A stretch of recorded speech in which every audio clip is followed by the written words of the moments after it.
Macmillan Audio presents Up Till Now, the Autobiography by William Shatner with David Fisher. Read for you by William Shatner.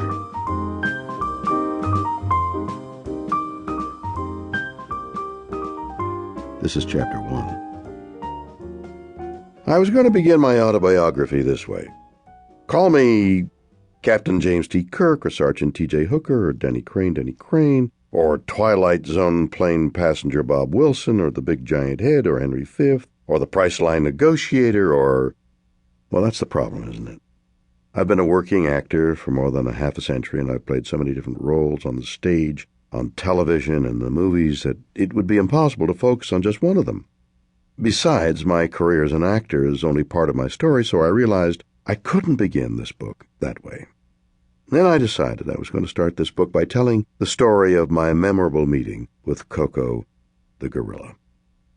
In 1988, to help the Gorilla Foundation encourage Californians to contribute to its endangered species campaign, I was permitted to visit Koko the gorilla in her quarters. Koko was an extraordinary animal who had learned to communicate with human beings. She was able to sign more than 600 words, but more impressively, as her handlers told me, she understood the meaning of those words. She knew the signs for water and for bird, and the first time she saw a duck landing on a lake, she signed waterbird. That displayed a synthesis of knowledge. So you see, she was obviously very intelligent. I was allowed to go into her compound, to enter a room with her all alone. As I walked into that room, I was reminded that she was an imposing, powerful animal. Smaller gorillas have been known to tear off men's arms in anger.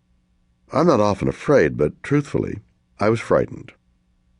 There's a form of acting that teaches feel it and say it, and that feeling will be revealed through your words. The English form is quite different. Say it, and then you feel it.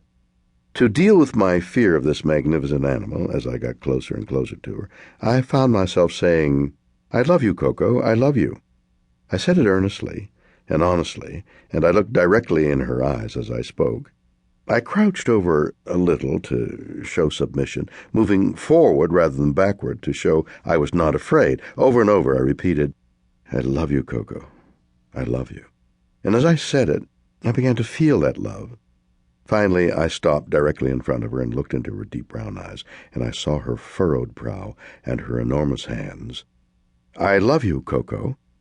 And with that she reached out and grabbed me by my balls and looked me right in the eyes, and after a slight pause, in a substantially higher voice, I tried to repeat, "I love you, Koko." Obviously, these words had more significance than a few seconds earlier. Her handler, standing just outside the room, said, "Stand very still. She wants you to go to her bedroom." So I stood very still because I did not want to go to her bedroom.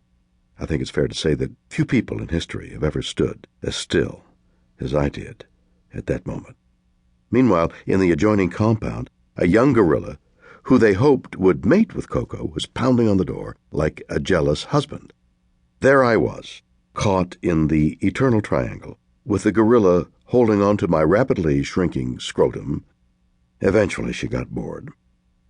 Starting this book with that story would enable me to inform the reader that it's not going to be limited to my professional career, that it will also include stories about all the extraordinary opportunities I've been given to explore the world.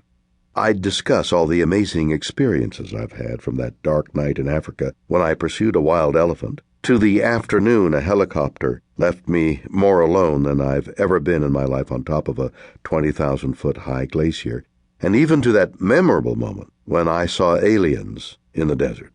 And it would also demonstrate that there are going to be a lot of laughs in this book, most of them at my expense. But then I realized that people know me primarily from the work I've done as an actor, so it wouldn't be effective as a beginning. So I decided not to begin that way either. Then I had a great idea. I was going to start the book by quoting the lyrics to a song I'd written about the truly tragic death by drowning of my beautiful wife, William Shatner. My love was supposed to protect her. It didn't. My love was supposed to heal her. It didn't. You had said, "Don't leave me," and I begged you not to leave me.